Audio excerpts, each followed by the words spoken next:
So students, अगर आपको English पढ़ने नहीं आता है और आप चाहते हैं कि बिल्कुल आसान तरीके से इंग्लिश पढ़ना हम सीख जाए, तो अगर आप लोग शुरू से लास्ट तक ये वीडियो देख लेते हैं तो आपको बहुत सारे बेनिफिट्स मिलने वाले हैं। जैसे कि एक एक वर्ड का मीनिंग, एक एक सेंटेंस का इंग्लिश टू हिंदी ट्रांसलेशन और एक एक वर्ड का उच्चारण का लिख कर बताएंगे, जिससे क्या हुआ कि आप उसे देख कर भी पढ़ पाएंगे। सो स्टूडेंट्स, इतने सारे बेनिफिट्स मिल रहे हैं तो आपको क्या करना है, वीडियो को लाइक कर देना है और चैनल को सब्सक्राइब कर लेना है इसी तरह से इंग्लिश पढ़ना सीखने के लिए। स्टूडेंट्स, अगर कोई डाउट हो तो कमेंट करके अवश्य पूछ सकते हैं। तो चलिए फटाफट से वीडियो को स्टार्ट करते हैं। और आज का जो हमारा रीडिंग टॉपिक है the lion and the boar. ठीक, अब देखिए इसे पढ़ेंगे हम द, इसे दे या थे नहीं पढ़ना, ठीक है।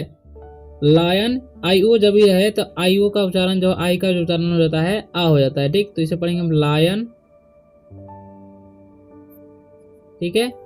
एंड जब भी ए एन रहे तो ए का उच्चारण ए हो जाता है, ठीक। तो ए एन डी से न ड, ठीक। तो एंड द बोअर, ठीक। ओ का उच्चारण यहाँ पर ओ ही हो रहा है तो इसे पढ़ेंगे हम बोअर। ओए जब भी रहे तो ओ का उच्चारण जो होता है अ हो जाता है, ओ बोअर, ठीक। तो अब इसका मीनिंग हम जानेंगे। द का मीनिंग ये होता है, लायन मतलब होता है शेर, एंड मतलब होता है और, ठीक है। द का मीनिंग होता है, बोअर मतलब होता है सुअर, ठीक है। The lion and the boar यानी कि शेर और सुअर, ठीक है। अब इसे पढ़ेंगे हम the lion and the boar it was a hot summer day। Okay, तो जब भी ए वाई रहे लास्ट में किसी वर्ड के तो ए का उच्चारण ए हो जाता है और देर तक होता है, ठीक। यहाँ पर बहुत सारे स्टूडेंट्स सुमर पढ़ते हैं, लेकिन सुमर नहीं पढ़ना है, यू का उच्चारण यहाँ पर अ हो रहा है तो समर पढ़ना है, ठीक है। तो ये बात ध्यान में रखनी है। अब देखेंगे हम वर्ड मीनिंग जानेंगे। द का मीनिंग नहीं होता है, लायन मतलब होता है शेर, एंड मतलब होता है और, द का मीनिंग नहीं होता है, बोअर मतलब होता है सुअर, बोअर मतलब होता है सुअर, ठीक है। इट मतलब यह, वॉज मतलब था, तो ए मतलब होता है एक, हॉट मतलब होता है गर्म, समर मतलब होता है गर्मी, डे मतलब दिन, ठीक है। The lion and the boar मतलब शेर और सुअर, it was a hot summer day यानी कि वह गर्मी का गर्म दिन था। A lion and a boar reach a small water, ठीक है, बॉडी, ठीक है। ओ का उच्चारण यहाँ पर अ हो रहा है, ठीक है, और वाई का ई, तो बॉडी। फोर, एफ से फा, ओ का उच्चारण ओ और फोर, ए ड्रिंक पढ़ेंगे, ठीक, ड्रिंक, ठीक है। ए मतलब होता है एक, लायन मतलब होता है शेर, एन मतलब होता है और, ए मतलब होता है एक, बोअर मतलब होता है सुअर, रिच मतलब होता है पहुंचना, ए मतलब होता है एक, स्मॉल मतलब होता है छोटा, वाटर मतलब होता है पानी, बॉडी मतलब होता है शरीर, ठीक है। लेकिन यहाँ पर अलग नहीं होता, फोर मतलब होता है के लिए, ठीक है। ड्रिंक मतलब होता है, ए मतलब एक, ड्रिंक मतलब पीना। अब देखिए, a lion and a boar reach a small water body for a drink यानी कि एक शेर और सुअर पानी पीने के लिए जल निलय तक पहुंचे, ठीक है।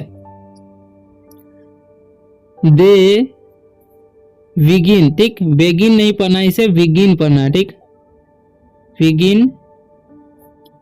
देखिए यहाँ पर पढ़ेंगे ए आर जी यू से आर्ग्यू इंग, ठीक, आर्ग्यूंग, ठीक, एनजी संग, तो आर्ग्यूंग, ठीक, इसे पढ़ेंगे आर्ग्यूंग arguing, ठीक। एंड फाइट, FIGHT से फाइट, ING से इंग, फाइटिंग। पहले पढ़ेंगे फाइट और ING से इंग, तो फाइटिंग अबाउट, ठीक है। OU का उच्चारण होगा आ, अबाउट, ठीक। Who should drink first, okay. The का कोई मीनिंग नहीं होता है, बिगिन मतलब होता है शुरू किया, शुरू करना, ठीक है। आर्ग्यूइंग मतलब होता है उनका तर्क है, उनका तर्क। एंड मतलब और। फाइटिंग मतलब होता है लड़ाई करना, ठीक। अबाउट मतलब के बारे में, ओके। हु मतलब होता है कौन, शुड मतलब चाहिए, ड्रिंक मतलब पीना, फर्स्ट मतलब पहले, ठीक।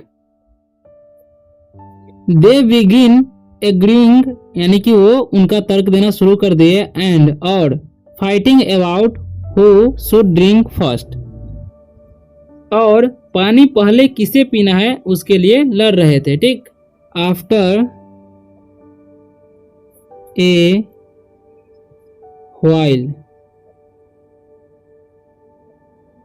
दे आर टायर्ड एंड स्टॉप, ठीक है। आफ्टर मतलब होता है बाद में, ये मतलब एक, व्हाइल मतलब होता है जब, दे मतलब वे लोग, आर मतलब है, टायर्ड मतलब थका, एंड मतलब और, स्टॉप मतलब रुका, ठीक। आफ्टर ए व्हाइल यानी कि थोड़ी देर बाद, they are tired and stop यानी कि वो लोग थक गए और रुक गए। FOR से फोर, ब्रेथ, ठीक। BREATH breath, when they notice, ठीक। नोटिस नहीं पढ़ना है, वल्चरस, ठीक। इसे पढ़ते हैं वल्चरस, ठीक। वल्चरस नहीं पढ़ना है, वल्चरस पढ़ना है, ठीक। यू का उच्चारण यहाँ पर अ हो रहा है, ठीक है। तो वल्चरस नहीं पढ़ना है, वल्चरस पढ़ना है। अबोव, ठीक, अबोव, ठीक। फोर मतलब होता है के लिए, ब्रेथ मतलब होता है सांस लेना, वेन मतलब होता है जब, दे मतलब वे लोग, नोटिस मतलब ध्यान देना, ठीक। वल्चर मतलब होता है गिद्ध, वल्चरस यानी कि गिद्धों बोलेंगे, ज्यादा गिद्ध। अबव मतलब होता है ऊपर, ठीक है। फोर ब्रेथ यानी कि सांस लेने के लिए रुके, when they notice vultures above यानी कि जब वह ऊपर गिद्धों को देखे, ठीक। Soon they realize that the vultures are waiting for one or both of them to fall, to feast on them, okay. Soon मतलब होता है जल्द, वे लोग, दे मतलब वे लोग होता है, रियलाइज मतलब एहसास, ठीक। दैट मतलब कि या वह भी होता है, ठीक। द का मीनिंग होता है वल्चर्स मतलब गिद्ध, गिद्धों का क्योंकि फुल फॉर्म है। आर मतलब है, वेटिंग मतलब होता है इंतजार करना, फोर मतलब के लिए, वन मतलब एक, और मतलब या, बोथ मतलब दोनों, ऑफ मतलब का, ठीक है। देम मतलब उनको, टू फॉल मतलब गिरना, ठीक। टू फीस्ट मतलब भूज, ऑन मतलब पर, दे मतलब उनको।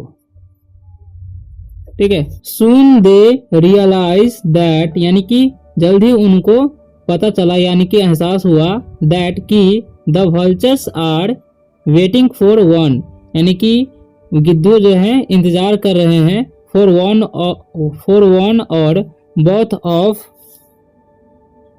देम टू फॉल यानी कि दोनों में से कोई एक को गिरने का, ठीक। टू फीस्ट ऑन देम उनको भोज बनाने के लिए, ठीक। यानी कि जो गिरेगा उसका वो भोज बनाएगा।